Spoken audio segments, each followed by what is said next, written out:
शमशाबाद के इलाके नूरानपुर में रेगिस्तान के बीचों बीच एक कच्ची मिट्टी का पुराना सा घर था, जहां एक 80 साल का बुजुर्ग फकीर तन्हा रहता था। उस रात भी वो सोया हुआ था। रात गहरी हो चुकी थी, जैसे सन्नाटा चीख बन गया हो। तभी अचानक दरवाजे पर दस्तक हुई। फकीर की आंख खुल गई। वो अपने आप से बुदबुदाया, इस वक्त यहाँ कौन आ सकता है?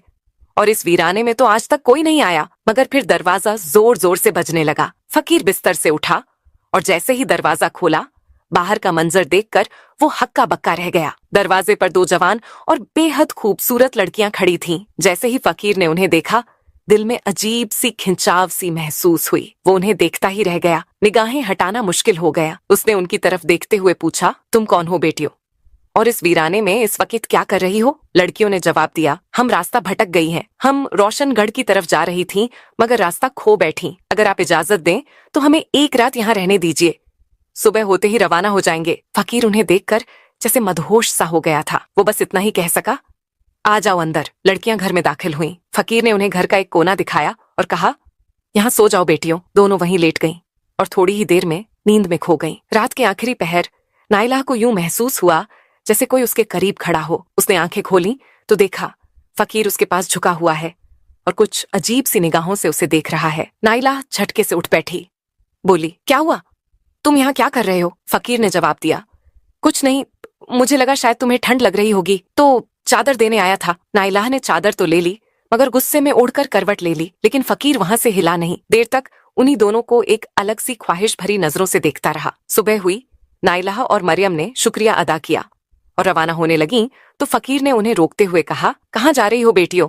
रोशनगढ़ तो बहुत दूर है। तुम जवान लड़कियां हो, आज की रात और रुक जाओ, फिर मैं तुम्हारे जाने का कोई इंतजाम कर दूंगा। ये कहकर फकीर उनके करीब आया, मगर नाइला और मरियम ने कहा, नहीं, हमें जाना है। तब फकीर बिल्कुल पास आ गया और नाइला का हाथ पकड़ते हुए बोला, बस एक रात की बात है बेटियों, रुक जाओ। नाइला ने झटके से हाथ छुड़ाया और गुस्से में बोली, क्या मतलब? फकीर ने कहा, कल मैं तुम्हारे जाने का कोई इंतजाम करवा दूंगा। अब भी वो उन्हें अजीब सी नजरों से देख रहा था, जैसे उसके जहन में कोई चाल हो। लड़कियां उसकी बातों में आ गईं और रुकने के लिए तैयार हो गईं। सारा दिन फकीर उनसे नरमी और मोहब्बत से बातें करता रहा और उन्हें उसी तरह देखता रहा जैसे वो उनके पास आना चाहता हो। रात हो चुकी थी। दोनों लड़कियां कोने में अपने बिस्तर पर जाकर लेट गईं। फकीर भी अपने बिस्तर पर लेट गया। रात के आखिरी पहर जब सन्नाटा गहरा होता जा रहा था, फकीर चुपके से अपने बिस्तर से उठा और धीमे धीमे कदमों से लड़कियों की तरफ बढ़ा। वो काफी देर तक उन दोनों को देखता रहा। फिर उनमें से एक, जो बेहद खूबसूरत थी, नाइला, उसके पास जाकर बैठ गया। फकीर ने नरमी से उसके माथे पर हाथ फेरना शुरू कर दिया। अचानक नाइला की आंख खुली और वो हड़बड़ाकर उठ बैठी। क्या हुआ? तुम यहाँ क्या कर रहे हो? उसने तैश में पूछा। फकीर उसकी आंखों में देखता रहा जैसे किसी ख्वाब में हो। फिर बोला, मैं तकिया देने आया था। तुम बिना सिरहाने के लेटी हो, तुम्हारी गर्दन में दर्द हो जाएगा। ये लो तकिया। नाइला ने तकिया लिया और नाराजगी से मुंह फेर लिया। बोली, जाओ यहाँ से। फकीर अपने बिस्तर पर जाकर फिर लेट गया। रात को वो अपने आप से बातें करने लगा। सुबह ये लड़कियां चली जाएंगी। आज मेरा आखिरी मौका था, लेकिन वो भी चला गया। फिर उसने खुद से कहा, नहीं, मैं उन्हें ऐसे ही नहीं जाने दूंगा। कोई ना कोई जुगाड़ लगाना होगा। मुझे कल किसी तरह इन्हें रोकना होगा। इन्हीं सोचों में डूबा हुआ फकीर आखिरकार सो गया। सुबह हुई। लड़कियां उठीं और फकीर के पास आईं। उन्होंने कहा, अगर हमारे जाने का बंदोबस्त हो गया हो तो हमें रवाना कर दो।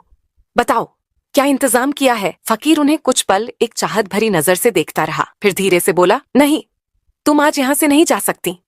फकीर की ये बात सुनकर दोनों लड़कियां हैरानी से एक दूसरे को देखने लगीं। फिर नाइला ने पूछा, क्यों? हम आज क्यों नहीं जा सकती? फकीर ने नर्म आवाज में कहा, तुम्हें एक रात और रुकना होगा। मरियम ने उसकी तरफ हैरत से देखा और कहा, क्यों? क्या बात है?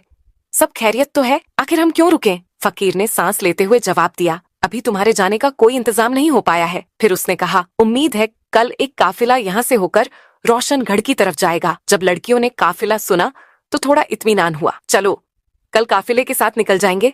आज की रात और रुक जाते हैं, उन्होंने एक दूसरे को देखकर कहा। फकीर ये सुनकर दिल ही दिल में बहुत खुश हुआ। एक रात और मिल गई, उसने अपने आप से कहा। पूरा दिन वो चुपचाप दूर से बैठा उन्हें देखता रहा। उसकी निगाहें अब और भी गहरी हो चुकी थीं, जैसे उन निगाहों में अब खामोश ख्वाहिशें पल रही हों। रात फिर से ढलने लगी।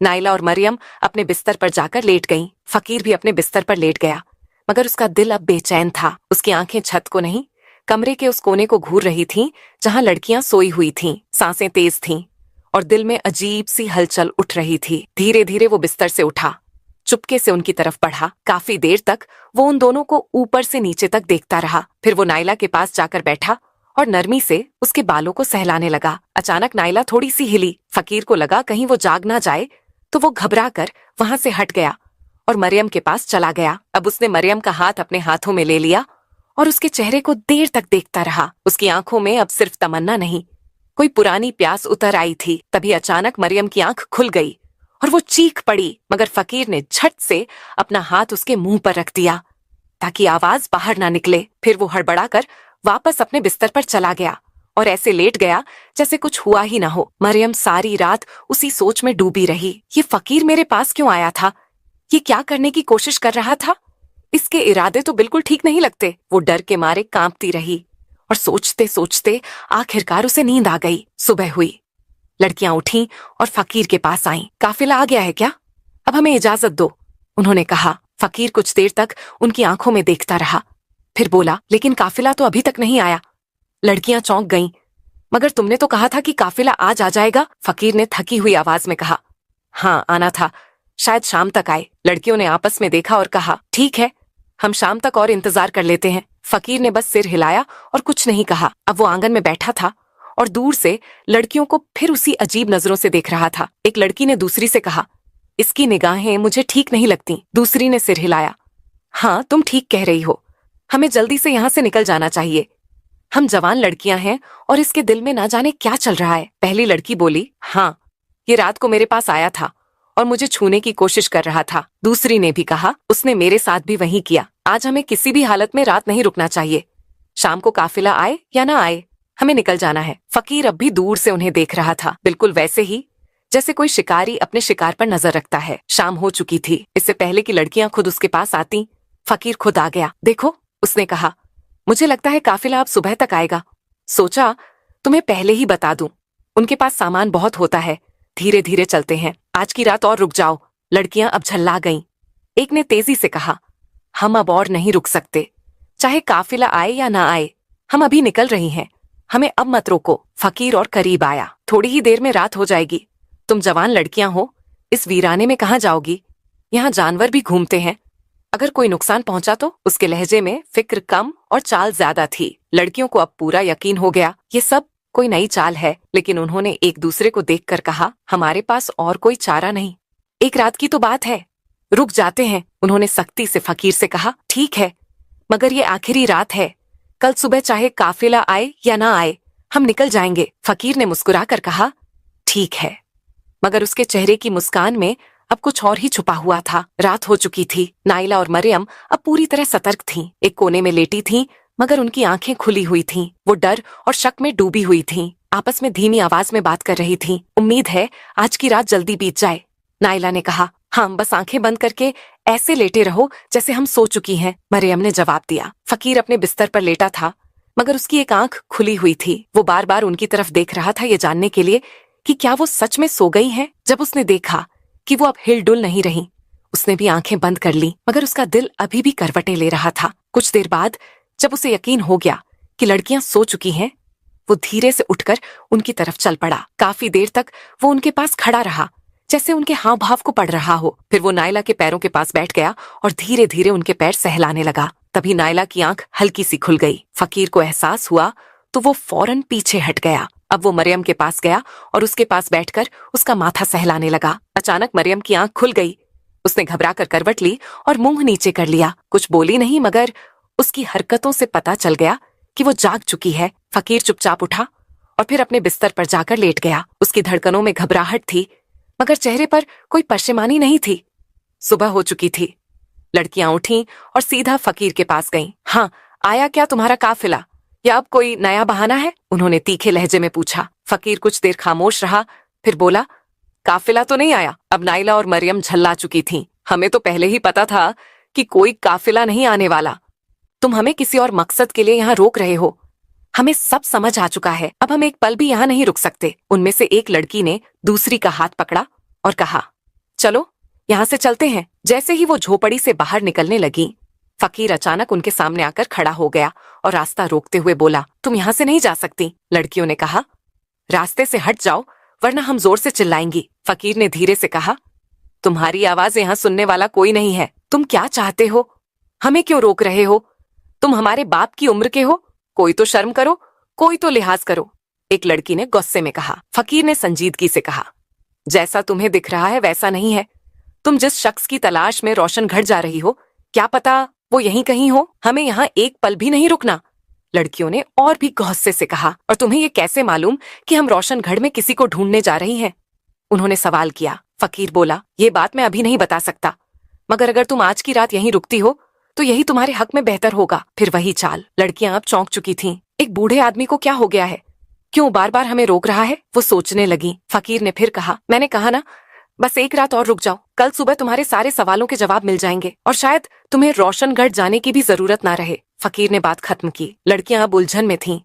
वो हैरानी से एक दूसरे को देखने लगीं। ये कैसे जानता है कि हम किसे ढूंढ रही हैं और क्या हमारा कोई मसला है? उनके जहन में सवालों का तूफान था, मगर अब उन्हें फकीर पर बिल्कुल भी एतबार नहीं रहा। उन्होंने फकीर को धक्का दिया और झोपड़ी से बाहर निकल गईं। फकीर उनके पीछे पीछे भागा और पीछे से आवाज दी, रुको, सब कुछ बर्बाद हो जाएगा अगर तुम चली गई तो। काफी दूर जाने के बाद लड़कियां थककर एक जगह बैठ गईं। उनका दम फूल रहा था, मगर दिलों में अब भी डर और बेचैनी बनी हुई थी। अचानक पीछे से फकीर हांफता हुआ उनके करीब आ गया। उसकी सांसें तेज थीं। मैं आखिरी बार तुमसे कह रहा हूँ, उसने धीमे लेकिन यकीन भरे लहजे में कहा, आज रात मत जाओ। अगर आज की रात मेरे साथ इस घर में रुक गई तो शायद तुम्हें रोशनगढ़ जाने की जरूरत नहीं पड़ेगी। लड़कियों ने थके हुए लेकिन सख्त अंदाज में पूछा, अगर कोई बात है तो साफ साफ क्यों नहीं बताते? फकीर ने गहरी सांस ली और कहा, वो बात मैं अभी नहीं बता सकता। अगर मैंने अभी कह दी तो सब कुछ बर्बाद हो जाएगा, मगर मैं सिर्फ इतना बता सकता हूँ कि तुम दोनों अपने शौहर को तलाश करने निकली हो। ये सुनकर लड़कियां सन्न रह गईं। उनकी सांसें जैसे एक पल को थम गईं। हाँ, हम अपने शौहर को ढूंढ रही हैं। वो काफी वक्त से लापता है। हमने कई इलाकों में ढूंढा, अब रोशनगढ़ की तरफ जा रही है। लेकिन तुम्हें ये सब कैसे मालूम? उनमें से एक ने चौंक कर पूछा। फकीर ने बेहद संजीदगी से जवाब दिया, मुझे सब मालूम है, मगर तुम्हें मेरे साथ एक रात गुजारनी होगी, तभी मैं तुम्हारे सारे सवालों का जवाब दे सकूंगा। ये अजीब शर्त सुनकर लड़कियां घबरा गईं। उन्होंने एक दूसरे की तरफ देखा। डर, शक और उलझन उनकी आंखों में साफ नजर आ रही थी। ये फिर कोई नई चाल है क्या? अब ये रात में हमारे साथ क्या करने वाला है? वो मन ही मन सोचने लगी। फकीर अब भी वहीं खड़ा था, बेहद संजीदा और ठहरा हुआ। कुछ देर सोच विचार के बाद नायला बोली, ठीक है, चलो एक रात और वहीं रुक जाते हैं। मरियम ने हामी भरी, हाँ, मगर ये आखिरी रात होगी। इसके बाद अगर कोई बात हुई तो हम और कुछ नहीं सुनेंगे। ये सुनकर फकीर का चेहरा जैसे खुशी से खिल उठा। उसकी आंखों में अब चमक थी, जैसे कोई मंजिल करीब आ रही हो। ठीक है, उसने कहा। लड़कियां और फकीर अब वापस घर की तरफ चल पड़े। लड़की आगे आगे चल रही थी और फकीर उनके पीछे। उसकी चाल में अब उतावलापन नहीं था, बल्कि ठहराव था, मगर उसकी निगाहों में अब भी वही पुरानी हलचल थी। वो मन ही मन सोच रहा था, आज की रात कितनी मुश्किल से आई है और इस रात को मैं यूं ही नहीं जाने दूंगा। रात हो गई। लड़कियां जो अब बेहद सतर्क हो चुकी थीं, अपने बिस्तर पर लेटी रहीं, मगर उनकी आंखें खुली थीं। वो जाग रही थीं, आपस में धीमी आवाज में बात कर रही थीं और हर आहट पर चौकस थीं। फकीर अपने बिस्तर से उन्हें देखता रहा। जब रात का आखिरी पहर आया और उसे लगा कि अब नींद का असर हो रहा है, वो धीरे से उठा और नायला के पास जाकर बैठ गया। वो उसे बेहद प्यार भरी नजरों से देखता रहा, फिर उसका हाथ अपने सीने से लगा लिया। नायला ने एक झटके में हाथ छुड़ाया और गुस्से में मुंह फेर लिया। फकीर फिर उठा और मरियम के पास गया। उसके चेहरे को काफी देर तक देखता रहा, फिर उसके माथे पर एक नरम सा बोसा दिया। मरियम चौंकी, हड़बड़ाई और गुस्से में मुंह नीचे कर लिया। फकीर फिर चुपचाप उठकर अपने बिस्तर पर लौट गया। उसकी आंखों में कोई पछतावा नहीं था, बस एक इंतजार था जो अब अपने अंजाम के करीब था। सुबह की पहली किरण झोपड़ी की मिट्टी भरी दीवारों से छनकर अंदर आई। लड़कियां अब भी जागी हुई थीं। उनके चेहरों पर नींद नहीं, बल्कि बेचैनी और खौफ का असर साफ नजर आ रहा था। इस बार उन्होंने बिना कुछ कहे, बिना फकीर से पूछे वहां से निकलने की ठानी। जैसे ही वो झोपड़ी से बाहर निकलने लगी, उनकी निगाह एक कोने में बैठे शख्स पर पड़ी। वहां एक नौजवान बैठा था, खूबसूरत रोशन चेहरा, शफाफ लिबास पहने हुए, मगर उसका चेहरा दूसरी ओर था। लड़कियां हैरान हो गईं। वो उसके पास गईं और पूछा, तुम कौन हो? नौजवान ने जब धीरे से अपना चेहरा उनकी तरफ घुमाया तो दोनों लड़कियां हक्की बक्की रह गईं, जैसे उनके पैरों तले जमीन खिसक गई हो। वो जोर जोर से चिल्लाने लगीं, ये तो हमारा शौहर है। वो भागती हुई उस नौजवान से लिपट गईं। आंसुओं से उनकी आंखें भर गईं। उनके लिए ये पल किसी जादू से कम ना था। तुम यहाँ कैसे आ गए? क्या हम कोई ख्वाब देख रही हैं? नायला ने कांपती हुई आवाज में पूछा। नौजवान ने उन्हें अपने गले से लगाए रखा और धीमे से कहा, नहीं, ये ख्वाब नहीं, हकीकत है, मैं वापस आ गया हूँ। लड़कियों की खुशी की कोई इंतहा नहीं रही। बरसों से जिसकी तलाश में थी, आज वही उनके सामने था। लेकिन तुम कहाँ थे? मरियम ने पूछा। और तुम इस फकीर के घर में कैसे पहुंचे? वो आदमी तो हमें बिल्कुल ठीक नहीं लगा। क्या तुम उसे जानते हो? नौजवान ने उनकी आंखों में देखा। अब उसकी आंखों में राज नहीं बल्कि राहत थी। उसने कहा, पहले फकीर को बुलाकर लाओ। देखो वो कहाँ है? लड़कियां झोपड़ी के हर कोने में ढूंढने लगीं, मगर फकीर कहीं नहीं था। वो वापस आकर बोली, वो तो कहीं नहीं है। लगता है जैसे वो गायब हो गया हो। कहाँ चला गया वो? नौजवान ने गहरी सांस ली। फकीर कहाँ गया ये तो अब तुम्हें खुद ही समझ आ जाएगा, लेकिन उससे पहले क्या तुम नहीं जानना चाहोगी कि मैं इतने साल कहाँ था? उसने ठहर कर पूछा। लड़कियां एक साथ बोली, हाँ बताओ कहाँ थे तुम? अब कहानी का सबसे बड़ा राज सामने आने वाला था। नौजवान ने कहना शुरू किया। एक दिन मैं घर से बाहर बाजार की तरफ निकला था। रास्ते में मुझे एक बूढ़ा आदमी और एक बेहद हसीन लड़की मिली। बूढ़ा किसी फकीर जैसा लग रहा था और लड़की बहुत ही जवान और दिलकश थी। मैंने हंसी में लड़की से मजाक किया, तुमने इस बूढ़े से शादी क्यों की? तुम तो किसी जवान के साथ होनी चाहिए। मगर वो लड़की शायद कोई इल्म जानती थी। उसने मेरी तरफ देखा, कुछ पढ़ा और मुझ पर फूंक मारी। एक पल में मैं उसी बूढ़े फकीर जैसा हो गया।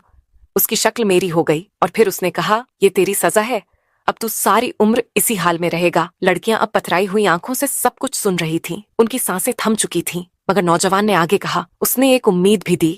कहा, अगर तेरे अपने जिनसे तू मोहब्बत करता है तुझे ढूंढते हुए इस वीराने तक पहुंचे और तेरे साथ वक्त बिताएं बिना तेरी असलियत जाने, तब तू अपनी असल शक्ल में लौट सकेगा। और हाँ, एक और शर्त थी, तू खुद अपनी पहचान नहीं बता सकता। अब लड़कियां थरथरा रही थीं। तो क्या तुम वही फकीर थे? उन्होंने कांपती आवाज में पूछा। नौजवान ने सिर झुकाकर कहा, हाँ मैं ही था वो फकीर। नौजवान की बात सुनते ही उनकी आंखों में आंसू भर आए, मगर इन आंसुओं में अब अफसोस था, शर्मिंदगी थी। वो भागकर एक बार फिर उसके गले से लग गईं। हमें माफ कर दो, हम तुम्हें पहचान ही नहीं सके। नौजवान ने उनके सिर पर हाथ फेरते हुए कहा, इसमें तुम्हारा कोई कसूर नहीं। तुम जानती ही नहीं थी कि मैं तुम्हारा शौहर हूँ। तुम्हारा दिल सच्चा था, नीयत पाक, और उसी सच्चाई ने मेरी सजा को तोड़ दिया। अब तीनों ने फिर से एक नई जिंदगी शुरू की, मगर इस बार उनके दरमियान कोई राज नहीं था, कोई फासला नहीं था। अब सिर्फ भरोसा था, वफा थी और एक ऐसा रिश्ता जो सज्जा से भी गुजरकर और भी मजबूत बन चुका था।